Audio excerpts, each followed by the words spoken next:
सुबह का वक्त था। निशा ने बिस्तर से उठते ही घड़ी पर नज़र डाली। सुबह के 5:30 बज रहे थे। काफ़ी देर से वह जगी हुई थी, पर बिस्तर छोड़ने का मन नहीं कर रहा था। खिड़की से छनकर आती हल्की रोशनी ने इशारा किया कि सुबह हो चुकी है। उसने सोचा, अब बिस्तर छोड़ देना ही ठीक है। वह बाथरूम में जाकर हाथ मुंह धोने के बाद बाहर आई और धीरे ही धीरे बिस्तर ठीक करने लगी। इतने में दूध वाले की घंटी बजी। निशा ने दूध लेकर किचन में रखा। तभी उसके पति नीतीश बाबू भी शहर पर निकलने के लिए तैयार हो गए। दोनों के बीच संवाद बहुत कम होता था। उनके रिश्ते अब किसी पुराने रूटीन की तरह चल रहे थे, बिना किसी उत्साह, उमंग और नयापन के। नीतीश के जाते ही निशा अखबार लेकर बैठ गई। कुछ पढ़ने की कोशिश की, पर उसकी नज़रें दीवार पर टंगी उस तस्वीर पर टिक गई जिस पर माला चढ़ी हुई थी। उसकी आंखें भर आई, लेकिन उसने खुद को संभाला और बगीचे की ओर बढ़ गई। वहाँ सूखी पत्तियाँ, झाड़ियाँ, लताओं को संभाला। इस बीच नीतीश बाबू भी शहर से लौटते हुए दिखाई दिए। निशा चाय बनाने के लिए रसोई में चली गई। चूल्हे पर चाय चढ़ाते ही उसके ख्याल भटकने लगे। उसका इकलौता बेटा नीलेश 18 साल का था, होनहार और पढ़ाई में अव्वल। उस मनहूस दिन की सुबह वे तीनों पिकनिक पर जा रहे थे और नीलेश ही कार चला रहा था।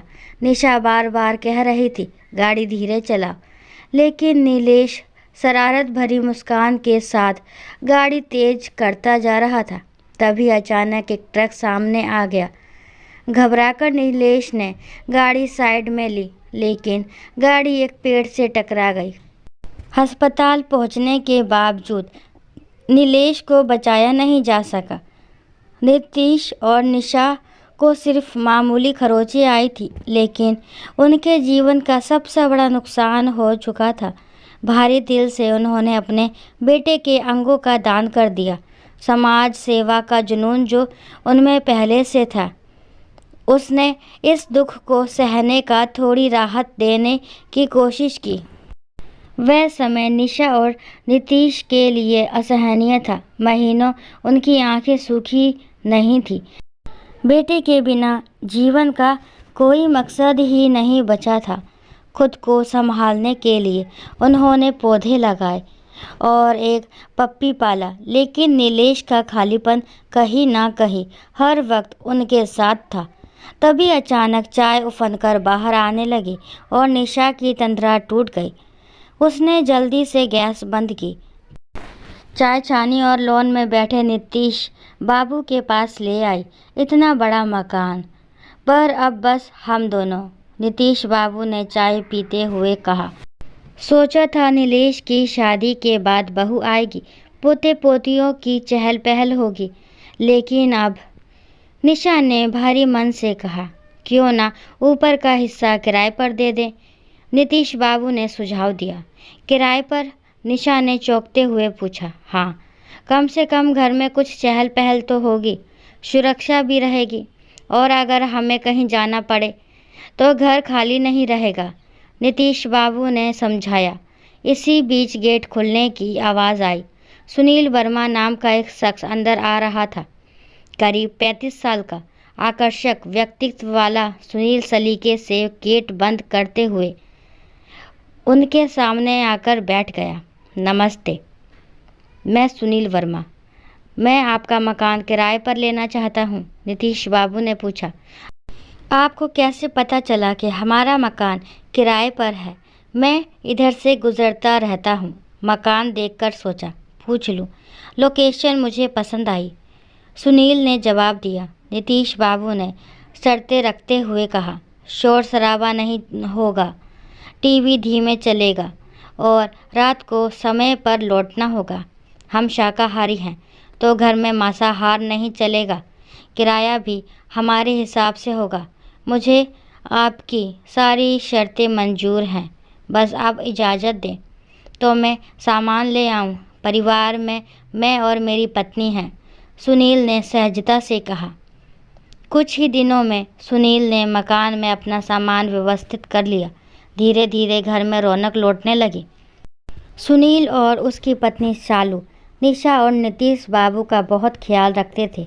खासकर सुनील, जो निशा की हर छोटी बड़ी ज़रूरत का ध्यान रखता। एक दिन निशा की तबीयत बहुत बिगड़ गई। नीतीश बाबू शहर से बाहर थे और उस वक्त सुनील ने रात दिन उनकी सेवा की। उसने बर्फ़ की पट्टियाँ रखी, दवाइयाँ दी और हर संभव तरीके से उनका ख्याल रखा। तुम्हें इनसे इतना लगाव क्यों है? एक दिन शालू ने सुनील से पूछा। इतनी दूरी पर मकान लिया, जबकि ऑफिस के पास भी अच्छा घर मिल सकता था। आखिर ये महिला तुम्हारी कौन है? सुनील ने गहरी सांस लेते हुए कहा। ये मेरी माँ है। शालू ने हैरान होकर कहा। माँ, ये तुम्हारी उम्र की है? सुनील की आंखों में गंभीरता आ गई। उसने शालू को सच बताया।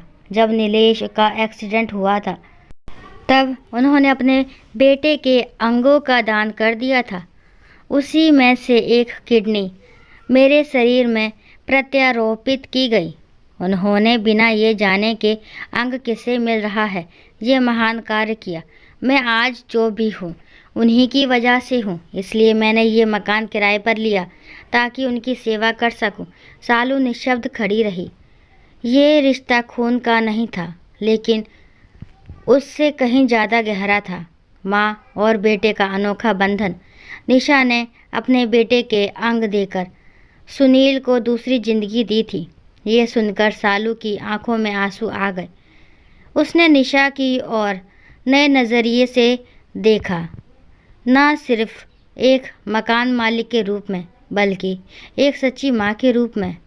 दोस्तों, आशा करती हूँ कहानी आपको पसंद आई होगी। अगर कहानी पसंद आती तो प्लीज़ चैनल को लाइक, शेयर, सब्सक्राइब करना ना भूलें। और इस कहानी के बारे में आपके क्या विचार है कमेंट बॉक्स में ज़रूर बताएं। कहानी को लास्ट तक सुनने के लिए थैंक यू। राम राम, राधे राधे।